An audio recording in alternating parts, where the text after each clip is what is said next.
Шановні співвітчизники, шановна кримська громада, наближується місяць травень, який для Криму і для кримськотатарського народу навічно асоціюється з величезною людською катастрофою, яка відбулася на кримській землі 18 травня 1944 року.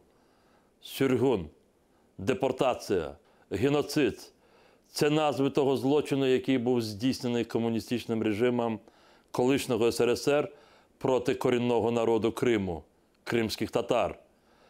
Протягом 23 років повернення з місць вигнання на власну батьківщину щорічно, 18 травня, ми, кримські татари, а також наші сусіди різних національностей, збиралися разом на майданах по всьому Криму, на центральній площі Ахмеджиту Сімферополю, величезними скорботними мітингами, аби згадати кожного і всіх загиблих і помолитися за упокій їхніх душ. Але минулого року російські окупанти, що вторглися на кримську землю, нагнавши тисячами поліцейських та військових зі зброєю, спромоглися завадити проведенню на центральній площі Ахмеджиту Сімферополю масових меморіальних заходів, витіснивши скорботні мітинги кримських татар на околиці міст та селищ Криму. Цього року плани окупантів виявилися ще цинічнішими. Вони замислили взагалі заборонити в цей день будь-які скорботні мітинги, в той же час намагаючись приховати своє відверте вороже становлення до корінного народу Криму, відвести увагу міжнародної спільноти від вкрай дискримінаційного стану кримських татар, окупаційна влада оголосила про проведення нею 3 травня кримсько-татарського традиційного весняного свята Хедерлес. Але неможливо одурити ані кримських татар, ані мешканців Криму інших національностей.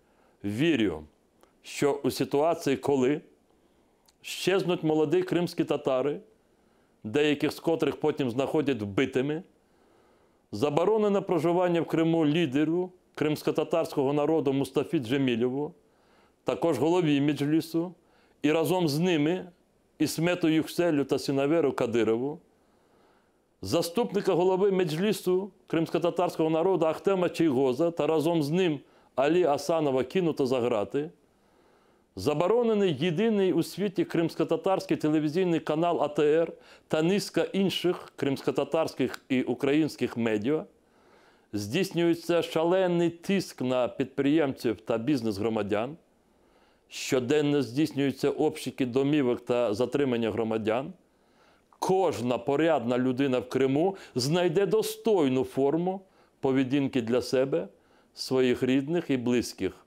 або зберегти гідність та честь.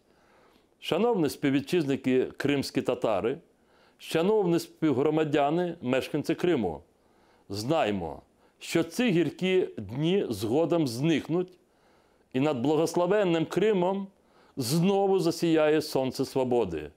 Буде відновлена справедливість, а прийшлі підуть геть. Будьмо стійкими та зберігаємо єдність.